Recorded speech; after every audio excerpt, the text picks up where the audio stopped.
Delhi was a lot colder than it is now, but we were all looking forward to the weekend. And then a bomb dropped, quite literally. Just an hour before dawn, Russian missiles lit up Ukrainian skies. At first, they hit the military sites in places that have since become household names for us, like Odessa, Mariupol, Kharkiv, and Dnipro. Our first reaction was shock. A war in 2022? Surely no one was that delusional. But for Vladimir Putin, the decision did not seem unusual. He felt that he had been boxed in, that he had no choice but to invade. I have made the decision of a military operation. Whoever tries to interfere with us, and even more so to create threats for our country, our people should know that Russia's response will be immediate. A special military operation. That's what he called and still calls the war in Ukraine. And a lot of people mocked it at first. But after seeing a real war in Gaza, maybe they agree. Putin described 3 goals in Ukraine: denazification, demilitarization, and neutral status. His position was very clear. Russia will not accept a NATO neighbor.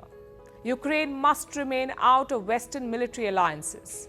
In the first days of the war, Russia made rapid progress. They made it very close to the capital, Kiev. People wondered where the Ukrainian leadership had gone.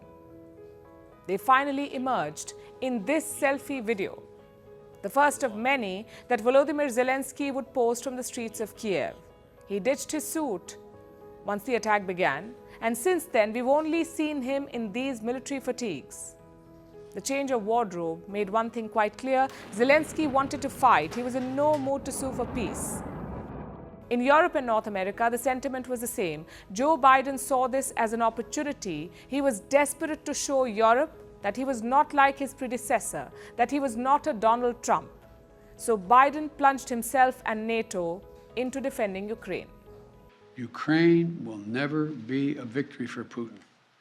Putin may be able to take a city, but he'll never be able to hold the country. So we're going to continue to support the brave Ukrainian people as they fight for their country. The West said Russia would lose, that sanctions would strangle its economy, that NATO support would push Russia back. Well, none of that has happened. Instead, it's Ukraine that is on the verge of defeat. So how did Putin pull it off? And was he right all along? The Western strategy was based on 3 ideas, or rather 3 very ambitious assumptions. 1, that Russia's economy would collapse. 2, that NATO military support could hold Russia off. And 3, that Putin would be isolated. Again, none of that has happened. Russia's economy has beaten the G7. In the ongoing fiscal year, their GDP is expected to grow by 4%. And the G7 nations, just 1.7%. Their currency is also relatively stable. I'm talking about the ruble, the same ruble that Biden promised to turn into rubble. As a result of these unprecedented sanctions, the ruble almost is immediately reduced to rubble. Well, status check. $1 was 85 rubles when the war began. It is 88 last we checked, so certainly not rubble. Militarily, Russia has done enough to gain the edge. Early assessments indicated a blitzkrieg, but 3 years on, it's a war of attrition. Both sides are digging in. Nonetheless, Russia controls almost 20% of Ukraine. They have moved slowly, but surely. And finally, the political isolation. Just look at these pictures since 2022. If that is isolation, I'm sure every leader wants a bit of it. Putin has expanded his ties everywhere except the West. He hosted African leaders in Moscow. He deepened his friendship with China's Xi Jinping. He found a new buddy in Kim Jong-un, and he retained India's partnership despite Western pressure. So fewer friends maybe, but isolated? Far from it. Which brings us back to our question: how did Putin pull it off? He did 3 things right. 1, he made sure that Ukraine and the West had no military path to success, meaning they could not win on the battlefield. Occasionally, Putin would stir the nuclear pot. He would hold drills with nuclear weapons, put his nuke responses on alert, and this spooked Western powers. They backed away from giving long-range weapons to Ukraine. They told Zelensky, defend, do not attack. In late 2024, they finally changed their position. They allowed Ukraine to strike deep inside Russia, but by then it was too late. Russia already had the upper hand. So Putin's nuclear rhetoric had a very clear objective: to keep Western support to a minimum. And this ensured that there would be only two outcomes in this war: either a Russian military victory or a negotiated settlement. The possibility of a Ukrainian military victory was removed. It's like a cricket team batting long in a test match. The idea is not always to win. It is to ensure that the other side can only draw or lose. The second thing that Putin did right was handling the economy. Russia is under some 24,000 sanctions, 24,000. Yet the economy is stable. When the West ditched him, Putin turned east. He began selling oil to India and China. He also marketed Russian weapons to the global south, which kept his treasury full. Putin also invested in the BRICS. This used to be an alliance of 5 nations: Brazil, Russia, India, China, South Africa, 5 countries. But after the war, it has expanded. Today, the BRICS has 10 members, and together they're looking to upend the global order, maybe create alternatives to the Western system. And finally, the third thing that Putin did right: he did not pitch this war as some good versus evil fight. He was very clear: this is strategic for me. I have some demands and concerns. I'm ready to talk. If you agree to them, I will end the war. Which is what's happening right now. The West categorically rejected diplomacy with Vladimir Putin, but Putin did not rule it out. He never did it. ما هو عادي. He always kept the door open for talks, almost betting that some interesting party would eventually come in. And that party was Donald Trump. I think that President Putin and President Zelensky are going to have to get together, because you know what? We want to stop killing millions of people. So to put it simply, Putin played the long game. He was not in any hurry to take Kiev and plant the Russian flag there. In fact, you have to wonder if he ever wanted to occupy the whole country, or whether he just wanted to break up Ukraine. So instead of rushing, Putin waited.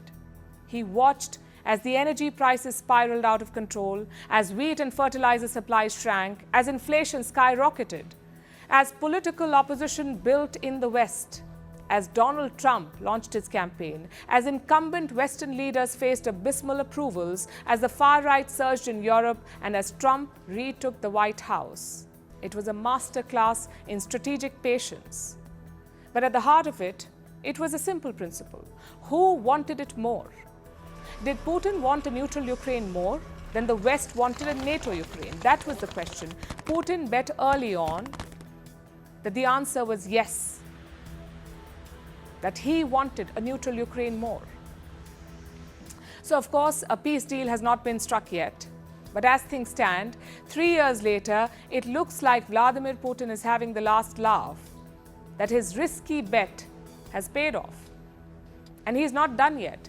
He has a number of options to choose from. He could push Trump for more concessions, he could stretch out the talks to gain more land on the battlefield, or he could risk another gamble.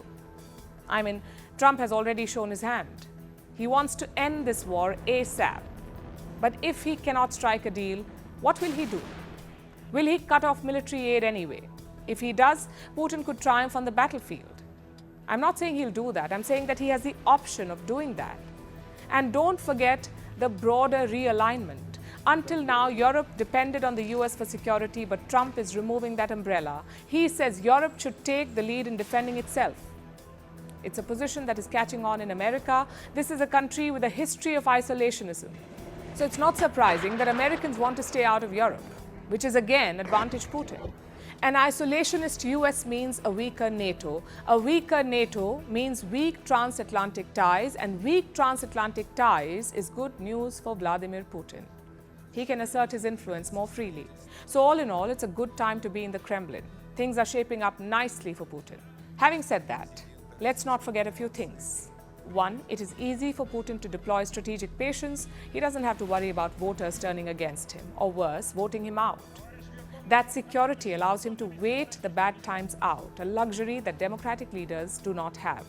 Secondly, Putin was right in his assessment. That doesn't mean that his actions were also right. Waging war is not acceptable. Ukraine is a sovereign country that can make its own choices. Russia cannot dictate terms to them. Yes, it is true that Zelensky played hardball, but war cannot be the answer. And finally, Putin's focus on Ukraine may have cost him elsewhere. His ally Bashar al-Assad was toppled in Syria mainly because Russian air support was missing. Plus, he's got 2 new NATO members on his doorstep now, Finland and Sweden. Both countries were neutral, but after Russia's invasion, they've joined NATO. This once again shows how complex geopolitics is. A win is never absolute and a loss is not always complete failure. It's a question of maximizing what is good for you and minimizing the negative fallouts. In Ukraine, Putin has done the former. He has maximized his gains. Meanwhile, the West is scrambling to do damage control. Merci beaucoup. Hi, how are you?